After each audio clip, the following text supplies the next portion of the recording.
saaxiib 11 ayuu baadirigii Faransiiska ahaa Charles de Foucault u qaatay saxaraawin dhexdiisa isagoo qabiilada tawaariikhda Kiristaanka ku faafinaya iskuna dayay inuu diintooda ka leexiyo muddadaasi waxa uu geeyay kaalooyin iyo taageerooyin badan dadkaas balse hal qof oo tawaariikhdaas diintiisa u ka leexin kari waayay xataa islaamina u adeegi jirtay wuxuuga mushaarana ka qaadan jirtay ayaa maalin ku tiri mudane Charles waxaa tahay nin wanaagsan waana khasaare inaad gaalnimo ku dhimataa saaxiib sheeko ayaa ay keentay koox baadiriyo diin faafiyaala ayaa yimid tuulooyinka gobolka Saaciid ee Masar midood halkaasna muddo 2 sannadood deganay xanaano iyo dugsina dadkaasi u dhistay dhar badan oo gatay hadiyado doorana siisay dabcan waxaas ay sameeyeen oo dhamin hoosaasin ayay ahaayeen oo timirta lafaya ku jirtay kadib baadirigii wataayay la gudboolaatay inuu dadka xaflad weyn iskugu yeedho laga yaabaa inuu dadkaba hal mar afka wada dhigto oo waxa uu doonayo ka dhaadhiciyo haddii uu mimbarka fulay oo isku dayay in uu hadalka furfurto ayay mushkilad ku noqotay dhaqanka reer baadiyaha ee dhuranka badan ah marka ay sheekaysanayaan haddii uu isku dayay inuu soo jeediyo waa musiyana dhaguma aanay jalaqsin kadib gudoomiyihii tuuladaasi ayaa isagoo lahjadii Saciid ku hadlaya ku yiri oday sidaas dadkan laguma aamusiyo kadib kor ayaa uu yiri ku salliya rasuulka Ilaahay hal mar ayay halwadkooda yiraahdeen sallallahu alayhi wasallam wayna wada aamuseen oo juuqda ay gabeen markaasuu baadirigii iskaga soo degay mimbarkii isagoo yaqiinsaday in hadalka uu soo wada aanu wax macnaa duulkan la yeelanin saaxiib diintani waa cajiib wallahi waa cajiib marka ay dhex gasho ruuxda qofka qalbigiisa iyo xasilooni ka buuxisaa garaadkiisana raaxaya ay dareensiisaa heer xataa agnaanka aan waxba akhriyin waxna aan qorin ee labada xaraf isku toosin karin filosoofiyada oo dhammi aanay awoodin inay iimaankiisa ka gelgelaan cuduuska geedin leeg halka dhanka kale filosoofiyada caalamka doodiyahanadiisa iyo maalmaaladiisaba ay shakiyada iyo tuunida ay hadheeyeen heer mudkood subaxiina iimaanku waa beristo iimaan la'aana uu gobolku ugu dhaco iyaga ayaaba noqday sidii qof indhala oo jidka ulku baarbaaraya oo marna kufaya marna kacaya sababtuna waa inuu iimaanku arrin gaara yahay aqoontuna ay arrin gaara tahay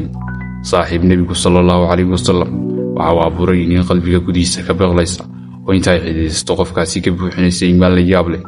iyo isdhiibitaan ama kaag leh oo Ilaahay isku gacan gelinayo iyo sidoo kale xasilooni aanu qof ifkan ku gudoomani haysanin aan ka ahayn inta diintan haysata waxaad arkaysaa oday duqa oo tukuba sita haddana uu sii tukubayo dhanka masaajidka isagoo socodkiisa ka dhadhansanayso sidii qofku sii wajahan meesha kaliya uu ammaanka ku dareemo socodkaasi lugaha maaha saaxiib ee qalbiga inaga cidaan ahayn malaha socodkaas faanka amba tooqa leh waxaad arkaysaa islaan cada oo sijaayad dul fadhida gacmaha kor u hayso ducay yaqiin ah oo ay ku ursan tahay ku fogan una ducaynayso sidii qof ku qanacsan in Ilaahay cidaan ahayn wax la weydiistaa aanay jirin waxaad arkaysaa qof ay gacaliisu jeclaa oo ilmo kululay ka socoto si qalbiga qabow ka dareemaya isagoo in waxa haleelay aan sinaba u gafeen markaasaad ku haminaysaa inaad niyadiisu muujiso oo aad u taasiyadayso isawaaba qof dhisan oo aan niyadiisu baahnayn inta ay dadku iska weeshadaan mooyaane waxaad arkaysaa muuminaan qutliyonkiisa helin oo qaada madarka